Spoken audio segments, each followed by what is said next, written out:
정치 맞수다 시작하겠습니다. 오늘은 김상일 정치평론가, 장성철 공론센터 소장과 함께하겠습니다. 어서 오세요. 안녕하세요. 안녕하세요. 윤석열 전 대통령이 오늘도 특검 조사에 응하지 않았습니다. 어제 2차 조사에 나오지 않아서 특검이 구치소 측에 강제 구인을 요청했는데 윤 전 대통령이 버티면서 무산됐습니다. 구치소 측에서는 전직 대통령인 점을 고려해서 강제적 물리력을 동원하기 난감하다 이렇게 답을 했습니다. 그래서 오늘 다시 출석 통보를 한 건데 또 안 나왔습니다. 자, 구치소의 답변처럼 전직 대통령 끌고 나올 수는 없는 상황 아닙니까?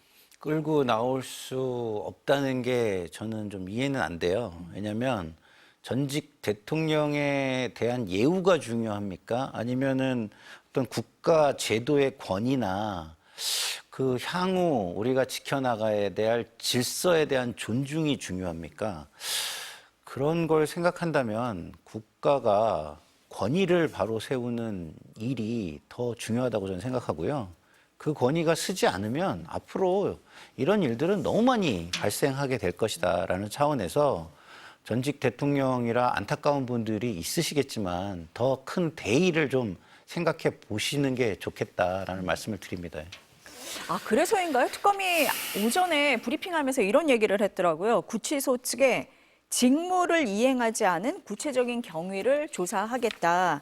그리고 문제가 있으면 엄중히 책임을 묻겠다라고 얘기한 게 지금 평론가님이 말씀하신 그 내용인 것 같아요. 이게 권위가 한번 사라지면요. 그 제도에 대한 신뢰가 깨지는 거고요. 신뢰가 깨지면 제도의 안정성이 사라지고 사회적인 약자들은요. 기댈 곳이 없어지는 겁니다. 힘 있는 사람들이 마음대로 해도 이거를 제도가 고쳐주지를 못하잖아요. 방어해주지를 못하잖아요. 그걸 믿고서 행동을 할 수가 없잖아요. 사회적 약자는요, 예측 불가능성이 가장 큰 위험 요소입니다. 정글에 사람을 갖다 놓는 거랑 똑같죠.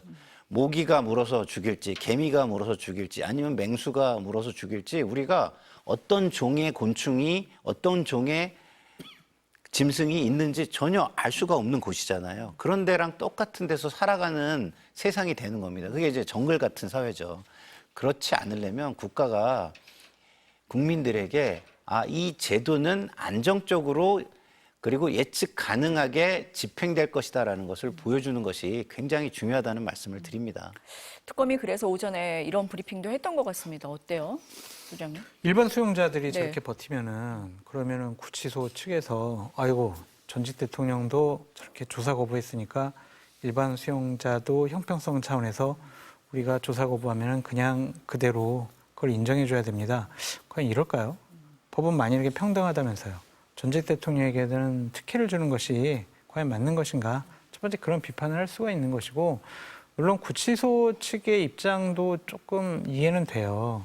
안 나오겠다고 그냥 버팅기는 거잖아요. 그러면 교도관들이 이렇게 끄집어내야 되는데 그 과정 중에서 막 저항을 하다가 다친다든지 아니면은 뭐 타박상을 입는다든지 그렇게 되면은 또 인권 문제를 제기할 수가 있는 거 아니겠습니까? 그러니까 그러기 전에 자진해서 출석해서 조사 받아야죠. 전직 대통령에게 우리가 참 여러 가지를 많은 걸 기대했지만 대한민국 국민을 상당히 실망을 많이 시켰잖아요. 그래도 공직자라면, 전직 대통령이라면 지켜야 될 것은 있는 것 같습니다. 헌법을 존중하고 헌법을 지켜야죠. 법치주의, 이것이 대한민국의 중요한 제도와 시스템 아니겠어요? 그 자체를 무력화시키려고 그러고 내가 법을 잘하니까 법의 맹점을 내가 이용을 하겠다. 참 끝까지 참 대통령의 위험, 품위 이런 것은 전혀 없는 분이로구나. 한심하다. 그렇게 말씀드립니다. 계속 버틸 것 같으세요? 버티겠죠, 뭐. 안 나올 거라고 생각을 하세요? 네. 근데 저는 당초에는 좀 나올 줄 알았어요. 왜냐면은 에어컨이 없잖아요. 그래서 좀 조사받으러 나오면 에어컨 바람도 쐴 수 있고, 그래서 조사 제대로 받지 않을까? 들어가기 전에도 조사 받겠다고 이렇게 얘기를 했었으니까 특검 조사 받겠다고 했잖아요, 잘. 근데 저렇게 버티는 거 보면은 이 변호인 접견을 좀 제한해야 되는 것이 아닌가. 하루 종일 변호인 접견하니까 그 변호인 접견 받는 접견실에서 좀 편하게 에어컨 바람 쐬면서 있으니까 본인의 여러 가지 어려움을 깨닫지 못하는 거 아니냐 그런 생각이 드는데, 일반 국민들은 변호인 접견 저렇게 하루 종일 못 하잖아요. 전직 대통령이니까 우리가 최소한 예우해주고 대우해주는 그런 거를 저렇게 이기적으로 이용해 먹는다라는 것이 맞는 것이냐. 부끄러운 줄 아시라 그렇게 말씀드립니다.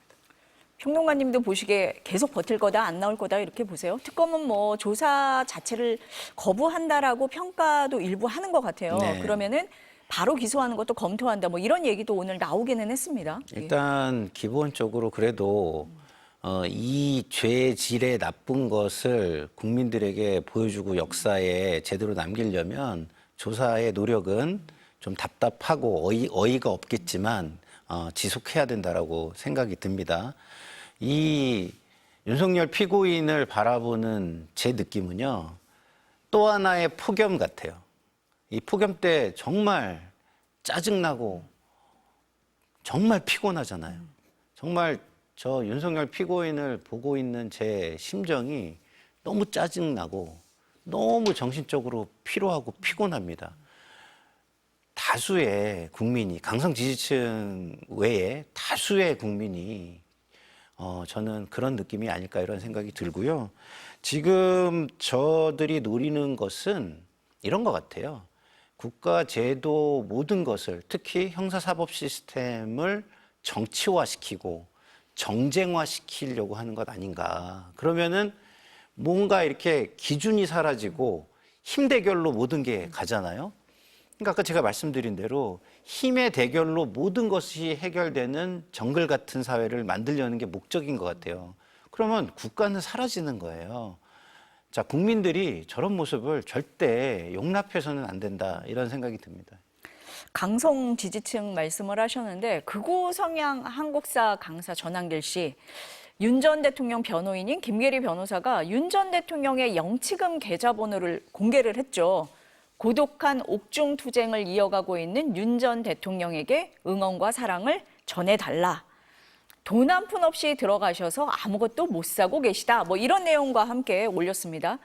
영치금 개인당 한도가 400만 원인데 하루 만에 꽉 채웠다. 뭐 이렇게도 나왔어요. 아까 접견실 말씀하셨는데 접견실 덥다. 약 못 구한다. 운동 안 시켜준다. 뭐 변호인 통해서 이런 불만도 얘기를 했는데 영치금 계좌까지 이렇게 공개를 하면서 모은다? 어떤 의도라고 보세요? 그러니까 제가 좀 전에 말씀드린 거를 또 반복해야 되는데 이게 형사사법 시스템을 그 본질을 없애고 정치화, 정쟁화 시키려고 하는 거예요. 의도가 굉장히 불순한 겁니다. 이런 의도는 국가의 시스템을 무너뜨리는 거예요. 또 하나의 쿠데타라고 봐도, 연성 쿠데타라고 봐도 될 정도라고 저는 생각을 하는데, 자, 법의 권위는 정말 중요한 겁니다. 제도의 권위는 정말 중요한 거예요. 그래야 국민들이 예측 가능한 삶을 살 수가 있고 본인들의 미래를 계획할 수가 있어요. 그렇지 않고 이게 무너지면 모든 약자들은 계획이 불가능한 사회에서 살게 되는 겁니다. 법 앞에 평등 너무 중요한 가치고요. 그 가치가 중요하다는 걸 다시 느끼게 해주는 모습입니다. 그 가치를 바로 세워주셨으면 좋겠다는 정말 간절한 부탁을 드립니다. 답답하다 그런 말씀이신 것 같습니다. 어떠세요, 수장님? 하여튼 창피해요. 이런 모습을 계속 본다라는 것 자체가. 그리고 영치금 막 한도 채워줬다라는 건데 이게 또 이분을 지지하고 응원하는 분들이 십시일반 이렇게 보낸 거 아니겠어요? 영치금 보내지 마세요. 윤석열 전 대통령 부자예요. 강남에 좋은 집에 살고 있고요. 상당히 뭐 부인도 되게 부자잖아요. 처갓집 땅도 많이 있고 또 여러 가지 의혹들 많이 있잖아요. 근데 왜 이런 사람에게 영치금을 왜 보냅니까? 그래서 영치금 보내지 마시고 오히려 좀 조사 잘 받아라. 대한민국 법치 시스템을 지키는 전직 대통령의 모습을 보고 싶다. 이러한 편지나 메시지를 좀 보여줬으면 좋겠다. 그런 생각이 듭니다. 지금 우리가 얘기하고 있는 영치금 계좌 공개했던 전한길 씨가 어제 윤상현 의원이 주최한 토론회에 참석해서 발언을 했는데 그 내용이 뭐냐면 윤과 단절, 내란과 단절해야 한다고 하는데 누구 주장이냐? 이거 이재명과 민주당 주장 아니냐? 뭐 이런 내용입니다. 그리고 부정선거 음모론 또 꺼냈습니다. 그런데 이 자리에 송원석 비대위원장, 원내 지도부, 주요 당직자들이 대거 참석을 했어요. 윤 전 대통령이 구속되면 국민의힘하고 절연하는 거 아니냐 이런 시각으로 보고 있는데 보니까 아닌 것 같은데요. 소장님 어때요? 아니네요. 아니에요? 네. 아니 그런 건 아닙니까? 개혁과 혁신할 생각이 뭐 전혀 없다. 뭐 지지율 상당히 낮아졌는데도 아직 정신 못 차리고 있다. 그런 좀 생각이 들고요. 이렇게 그냥 우리끼리 버티고 단합하고 단결하면은 기회는 온다. 이런 망상 속에 좀 사로잡혀 있는 것 같습니다. 송원석 비대위원장은 사과도 하고 또한 혁신위를 만들어가지고 국민 앞에 눈높이에 맞는 개혁과 혁신을 하겠다라고 분명히 공언을 했는데 대표적인 부정선거론자인 이 전환길 씨를 초청을 해가지고 한 토론회에 참석을 해가지고 계속 앉아있으면서 그 얘기를 듣고 앉아있어요. 아, 정말 국민의 앞으로 어디까지 망가지고 어디까지 나락으로 떨어져야 정신 차릴지 심히 좀 걱정이 많이 됩니다. 좀 이 토론회를 개최한 윤상현 의원이나 거기에 참석한 의원들 대략 한 26분 정도 되던데 그분들께 꼭 드리고 싶은 말씀이 있습니다. 제발 좀 정신 차리십시오. 한심합니다. 평론가님은 네. 어떻게 보셨어요? 전환길 씨의 예. 이 얘기는요. 네. 일종의 그 과거에 그 십자가 밟기라는 게 있었잖아요. 기독교인들을 그 뭐랄까요? 그 독재자가 가련해서 차명에 처하기 위해서 뭐 기독교인들에게 십자가를 밟아라 해서 안 밟으면 처형하는 그런 거랑 똑같은 거예요. 다시 말해서 적을 규정하는 거로서 우리 편을 규정한다 이런 건데 이런 거는요. 정말 이 다양한 민주주의 사회에서는 있어서는 안 되는 방식입니다. 굉장히 나쁜 방식이에요. 아주 나쁜 사람이라는 생각이 들고요. 그리고 이 태도는 또 어떤 태도냐면 좀 전에 소장님이 말씀해 주신 태도예요. 윤상현 의원이 1년 지나니까 다 찍어주더라. 국민을 무시하는 거죠. 예?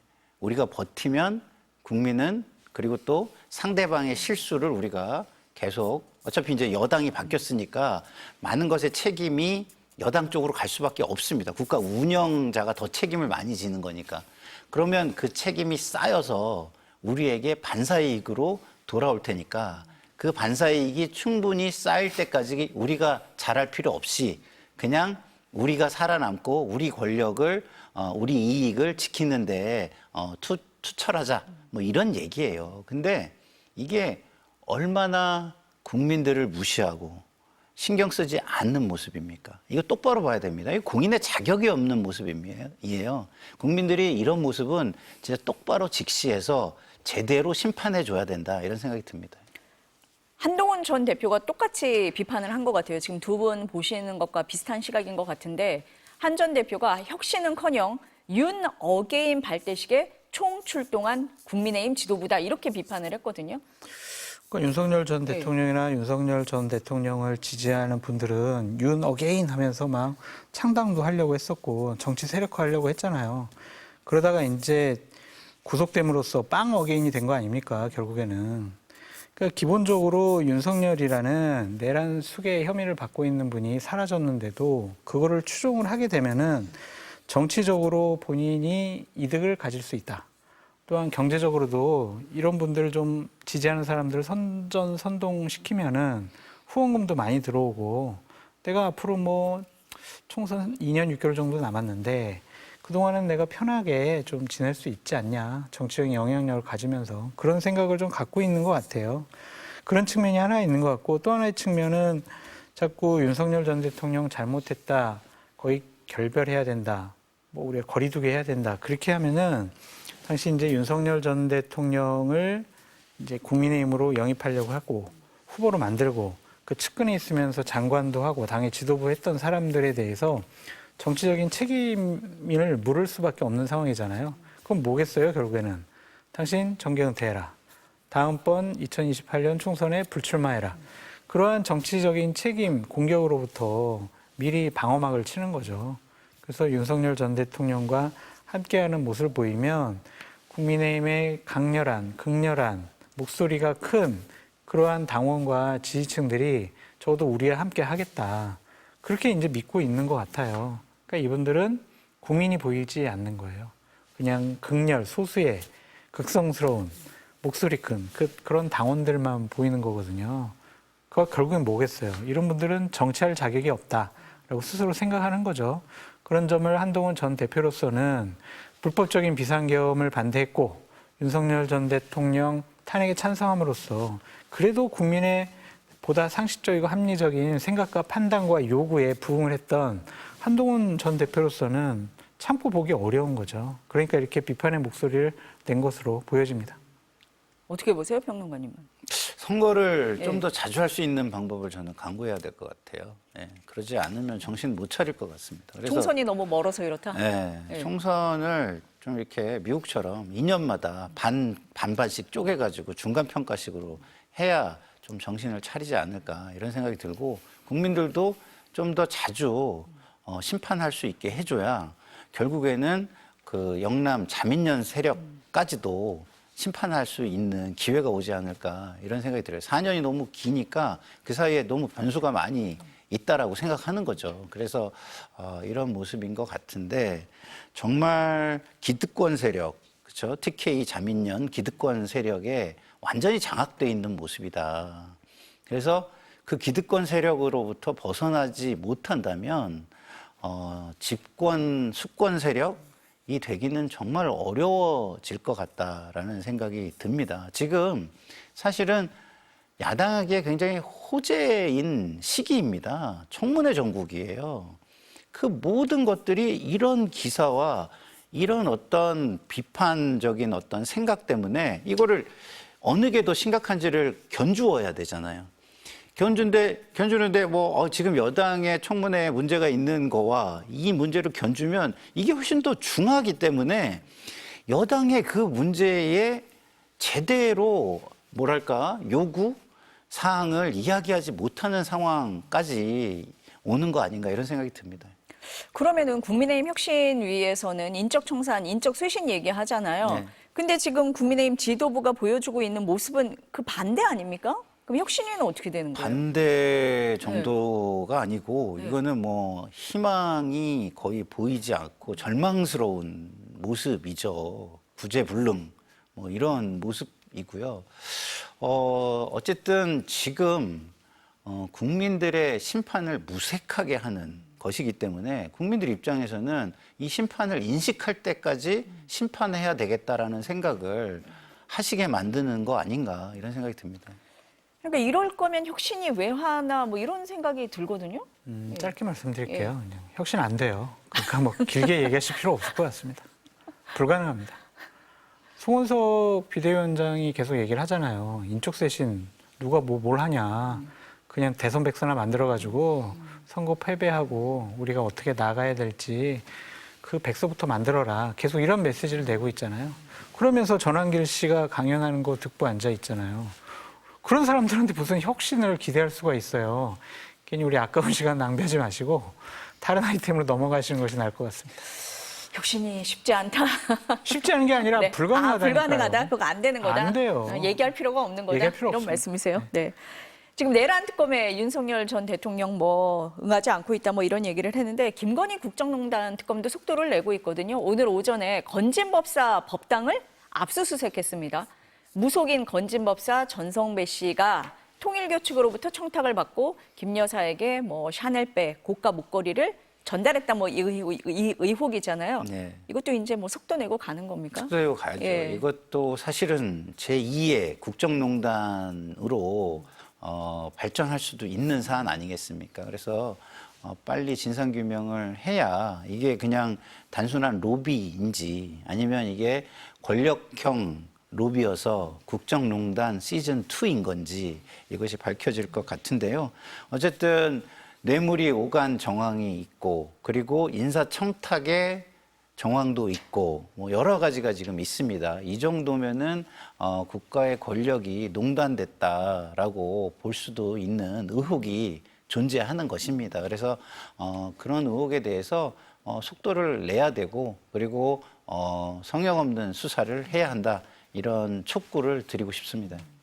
이 수사는 어떻게 보세요? 이거는 뭐 시작일 거예요. 건진법사 관련해서는 세금 문제에 많이 개입된 거 아니냐, 그리고 인사 문제에 개입된 거 아니냐 이런 의혹이 원래 정권 초기부터 공공연하게 많은 분들에게 뭐 알려져 있었고 뭐 그런 의심을 많이 의혹을 갖고 있었죠. 그래서 이제 이거를 시작으로 해가지고 건진 법사가 또 정치권의 누구랑 함께 본인의 여러 가지 이권 개입이라든지 인사 문제 개입했는지 낱낱이 다 밝혀져야죠. 이제 시작이다. 그렇게 말씀드립니다.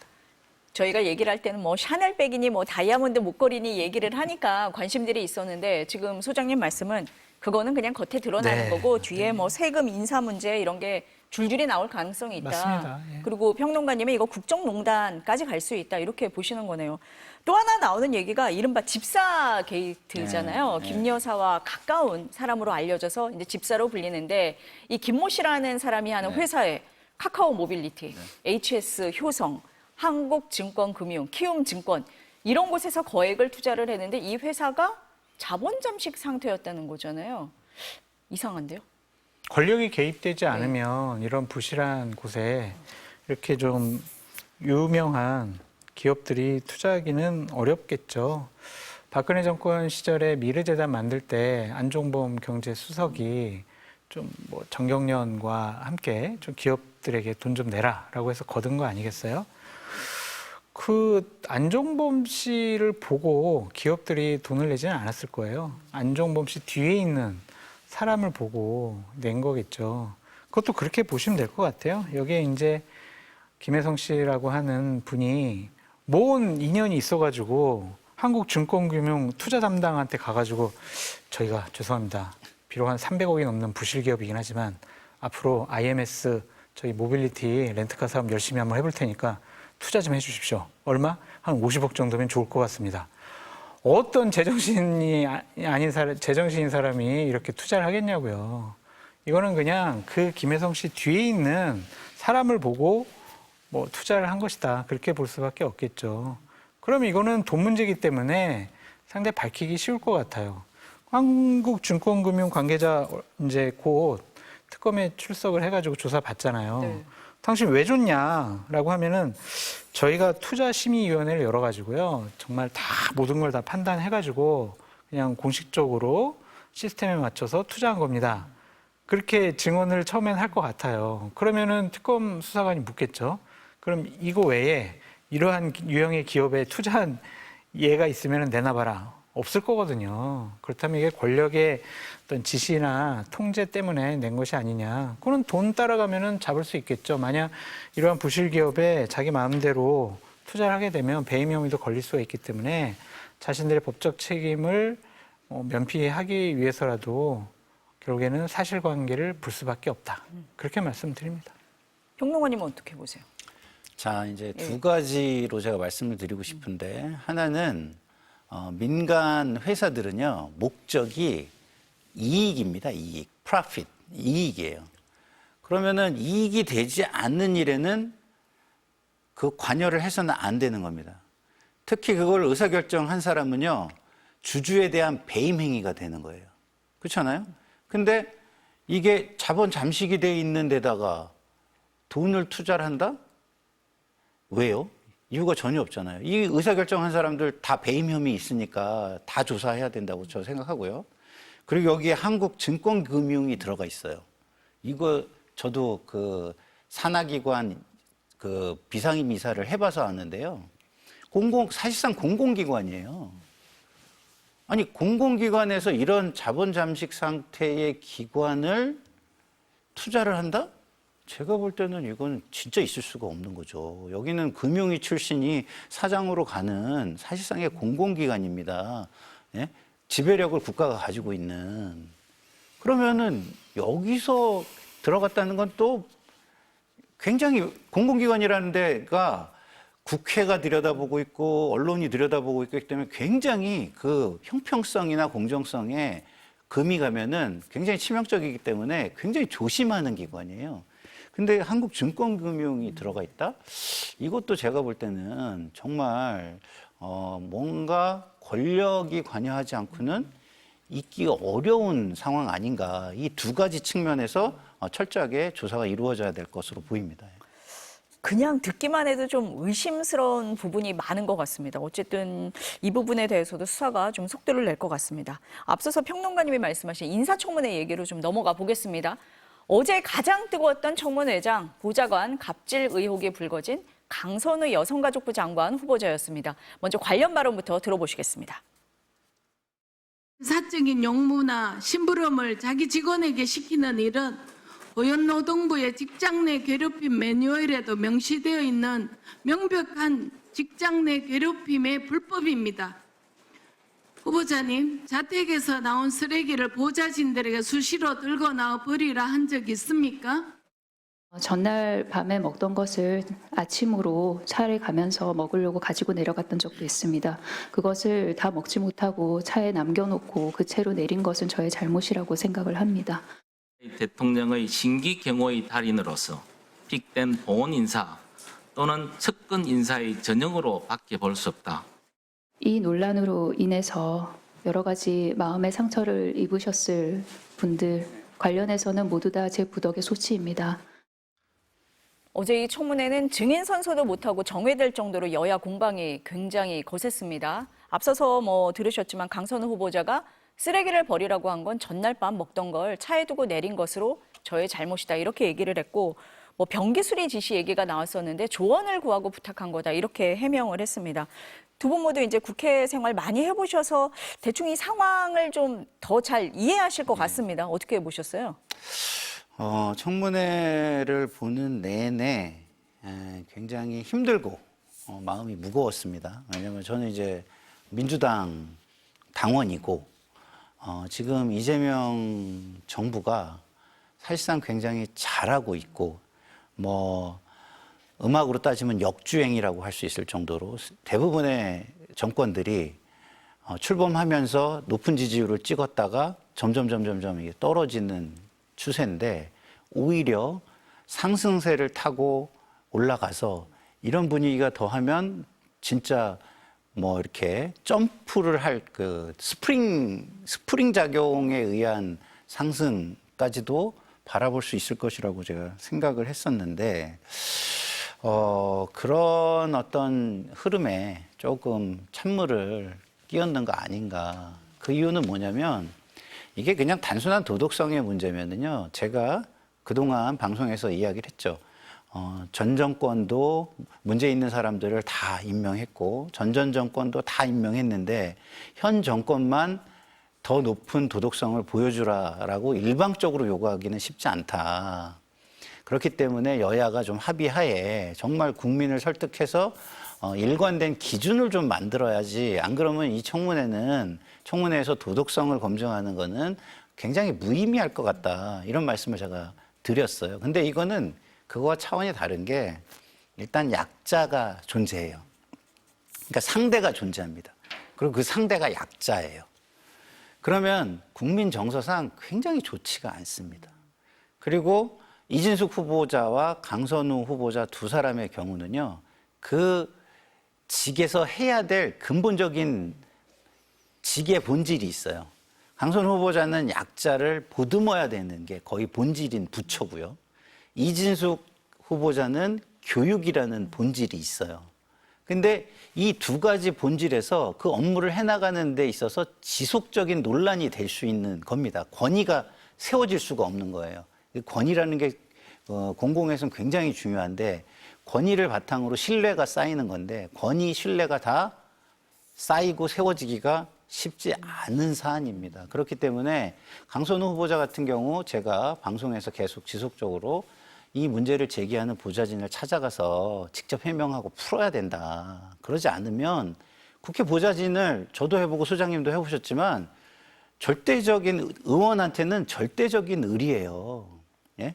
노동권도 보장이 안 되는 겁니다. 그리고 더 나쁜 것은 한번 그거에 대해서 불만을 공개적으로 제기하면 그 영역에서 영원히 재기회를 갖기가 어려울 정도로 좁은 사회예요. 그게 알려져가지고 의원들끼리 다 공유를 합니다. 그렇기 때문에 이런 것들을 그 제보하고 공익 제보라고 저는 보는데 내부 고발하기가 쉽지가 않아요. 구조가.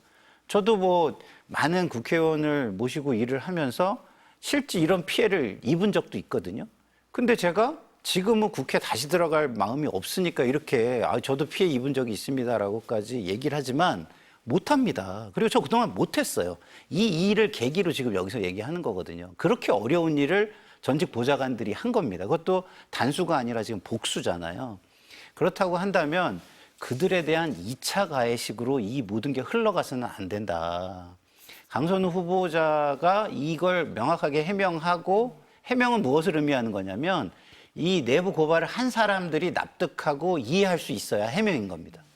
그렇지 않으면 강선우 후보자가 권력자, 장관에 임명되고 그 직을 수행하는 것 자체가 이들에게는 2차 가해일 수도 있고, 그 권력으로 알게 모르게 또 지금 현직 보좌관이 페이스북에 뭐라고 썼습니까? 난 아니다라고 쓰잖아요. 현직 보좌관이 난 아니다라고 왜 쓰죠? 뭔가 이것을 뭔가 파악하려고 그러고 압박을 가하려고 하는 시도가 있기 때문은 아닐까요? 그런 우려마저 듭니다. 그래서 굉장히 좀 마음이 굉장히 무거웠다, 이런 말씀을 드립니다. 이게 단순히 그냥 보좌진에게 사적인 심부름 시켰다라고 보기는 어려울 것 같고요. 갑질 부분이 있고요. 또한 강선우 후보자의 거짓말 논란도 있고, 민주당 측 분들의 2차 가해도 문제가 되는 것 같습니다. 갑질 논란이야 우리가 보도 많이 봤잖아요. 쓰레기 버려달라, 뭐 비대 고쳐달라, 그런 얘기를 하고 있고, 또한 그것을 해명하는 과정 중에서 쓰레기 같은 경우에는 현관 앞에 박스를 놔뒀으니까 지역 사무실로 가져다가 버려주세요 라는 것이 문자를 통해서 우리가 알고 있는데, 본인은 차에다 두고 내린 거 그냥 깜빡 잊고 두고 내렸다, 그런 거짓말도 저렇게 그냥 증인 선서까지 하면서 하잖아요. 그리고 비대를 고치는 거에 조언을 받았다, 그런 얘기를 하는데, 물론 그 지역에 계신 보좌관이 비대 고치는데 아주 능숙하고 전문적인 기술을 갖고 있는지 모르겠지만, 그거는 AS 센터에다가 물어보고 고쳐달라고 하면 되잖아요. 가사 도우미가 있다면서요. 가사 도우미 분에게 고장났으니까 좀 AS 신청해 주세요, 그러면 되잖아요. 근데 그런 것도 아니었고, 조언을 구했다고요? 고쳤다고 해가지고 잘 고쳤습니다 그랬더니 알았습니다 이렇게 하잖아요. 거기서도 인성이 나타나는 거예요. 보통 비대를 고쳐주고 그랬으면 보좌관님 고생하셨어요, 고마워요, 이게 맞지? 알았어요, 이렇게 냉정하게 하는 것도 맞는 것이냐, 좀 그런 생각이 듭니다. 그리고 민주당 의원들 부끄럽지 않냐, 옹호할 것을 옹호해라, 그렇게 좀 말씀드리고 싶어요. 이분들이 뭐라고 얘기하냐면 보좌진들은 원래 자주 바뀐다, 그 보좌진이 이상한 거 아니냐, 이런 식의 얘기를 하고 있거든요. 지난 12월 3일 날 불법적인 비상계엄을 막기 위해서 국민의힘 보좌진들도 국회로 뛰어가서 막았지만, 대부분 민주당 보좌진들이 그 총을 든 군인들을 상대로 용기 있게 막아줬기 때문에 불법적인 비상계엄이 제대로 집행이 되지 못했잖아요. 그때 민주당 의원들이나 지도부가 뭐라고 그랬어요? 우리 동지들, 정말 고맙고 감사한 우리 보좌진들, 이래놓고 이제는 보좌진이 이상하다고 얘기를 해요? 그 말을 들은 민주당 보좌진들은 어떻게 생각을 하겠냐고요. 그런 2차 가해는 절대로 있어서는 안 된다라는 생각이 들고요. 을지로위원회라는 것을 민주당에서는 예전부터 만들어가지고 우리 약자, 소수자, 그리고 억울하게 힘없이 당하는 사람들 편에 서겠습니다라고 했잖아요. 지금 민주당은 그런 모습이 아니에요. 그냥 장관 후보자 편에 서가지고 약자인 보좌진들을 폄훼하고 손가락질하면서 공격을 하고 있습니다. 민주당의 전통적인 존재 이유, 존재 가치를 스스로 부정하는 행위를 하고 있는 것이 아니냐, 그렇게 말씀을 드리고, 강선우 의원 뭐 지키세요 그러면 그냥 임명하십시오. 그러면 국민들이 잘했다라고 박수를 칠 것이냐, 그걸 먼저 보셔야 되고, 얻을 수 있는 거는 현역 불패예요.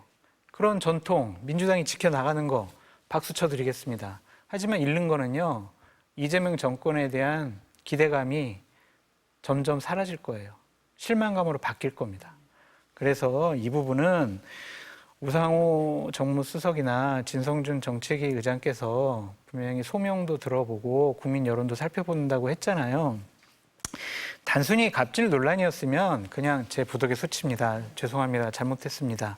이걸로 끝날 수 있지만 거짓말 논란과 2차 가해 민주당이라는 정당의 존재 가치 부정 이것까지 겹쳐지면 이것은 가벼운 사안이 아니다. 그래서 스스로 사퇴하시든지 지명을 철회하시는 것이 맞다라고 말씀드립니다.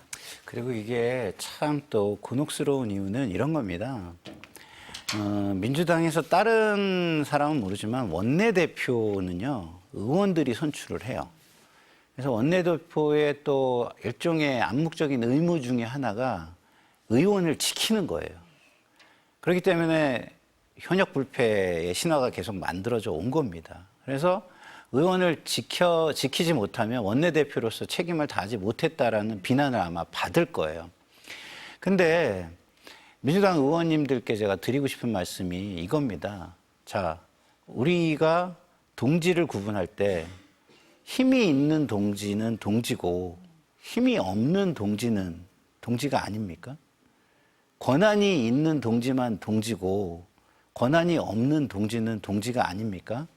한번 가슴에 손을 얹고 다시 한번 좀 생각을 해봐 주셨으면 좋겠습니다. 하나만 더 말씀드릴게요. 민주당 보좌진들 어제 다 옹호했잖아요. 방어하고 뭐 이렇게 잘못이냐, 발목 잡게 하지 말아라, 막 이런 식으로 공격을 했는데 그 강선우 후보자를 방어하는 논리, 원고를 쓴 사람이 누구예요? 보좌진들이란 말이에요. 그 보좌진들 심정은 어떻겠어요? 소문 다 이거 금방 나거든요. 보좌진들은 몇 년 전부터 다 알고 있었습니다. 그런데 인사청문회라고 여당 의원실 소속 보좌진이라고 그 강선우 의원의 갑질 행위를 보호하고 옹호하고 방어하는 논리를 원고 쓰는 그런 보좌진의 심정도 민주당 지도부나 의원들께서는 좀 생각을 해보시라, 그렇게 말씀드립니다.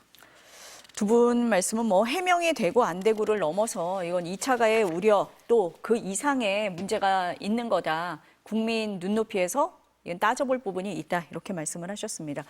두 분 말씀하시는 중에 속보가 하나 나갔는데요. 김건희 국정농단 특검에서 저희가 앞서서 그 집사 게이트 얘기를 했었잖아요. 김 여사 집사에 대해서 오늘 체포영장을 청구한다. 여권 무효화 조치에 나설 것이다. 라는 속보 전해드리겠습니다.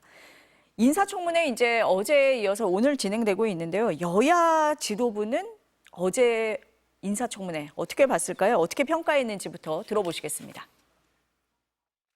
청문회 첫날 국민의힘은 비방과 인신공격, 반대를 위한 반대로 일관했습니다. 안타깝고 유감입니다. 몇 명을 낙마시키냐가 어떻게 인사청문회 목표가 될 수 있는지 현행 인사청문 제도에 대한 회의감마저 듭니다. 오늘부터라도 부디 상식적이고 생산적인 인사청문회가 될 수 있도록 국민의힘에 협조를 당부합니다. 더불어민주당은 인사청문회 첫날부터 절대다수 의석을 힘으로 증인 채택을 원천 차단하고 있습니다.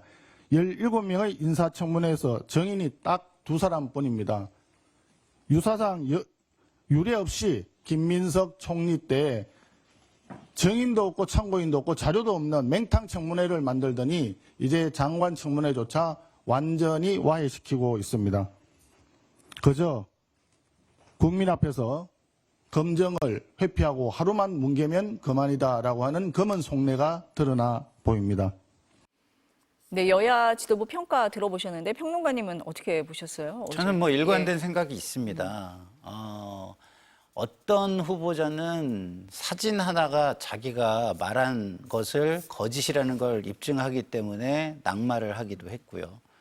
어떤 후보자는 정말 국민 정서에 굉장히 어긋나는 사람임에도 불구하고 묻지마 옹호, 묻지마 통과를 시킵니다.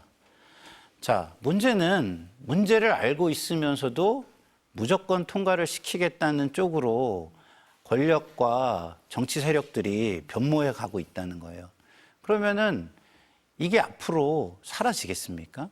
사라지지 않습니다. 청문회에서 도덕성 검증이라는 건 저는 계속 말씀드리지만 거의 무의미해졌다고 생각해요. 그러면 여야가 기준을 정해야 됩니다, 이제는. 그리고 기준을 정하고 그것을 공표를 하고 현실이 어떤지를 국민을 설득하고, 그러나 우리가 공직에 있는 사람으로서 여기까지는 진짜 용납이 안 되니까 여기까지는 그래도 적어도 여기까지는 그 인사검증에서 꼭 지키겠다. 이런 약속을 국민 앞에 다시금 해주시길 바라고 국민들께서도 뭐 항상 도덕적인 지도자, 공직자를 원하지만 지금 이런 현실에서 한 발씩 개선해 나가자, 한 걸음씩 개선해 나가자 쪽으로 현실을 인식하고 그런 논의에 현실적으로 동참을 해야 하지 않을까 이런 생각이 듭니다. 저는 네. 꼴불견이라고 생각이 들었어요. 청문회가 아니요, 원내대표들의 저런 발언. 발언이 네. 네, 왜요? 윤석열 정권 네. 시절에 했던 얘기를 그대로 김병기 원내대표가 하고 있고요. 윤석열 정권 시절에 야당 원내대표가 했던 얘기를 송원석 원내대표가 이제 다 그대로 하고 있는 거예요. 여야만 바뀌었다. 네, 이게 뭐예요? 이게 정치가 과연 나아지는 거냐 그런 생각이 들고 과거에 본인 당에서 했던 발언들 찾아보세요. 이거 똑같아요, 거의 똑같은 수준으로 얘기를 했어요. 이게 뭐냐고요, 이게 국민들 우롱하는 거 아니에요? 국민들 보기에 부끄럽고 창피하지 않습니까? 그냥 진영 이기주의, 뭐 자기 정당 이기주의 이거에 빠져가지고 자기네들 예전에 했던 말 스스로 부정하는 거.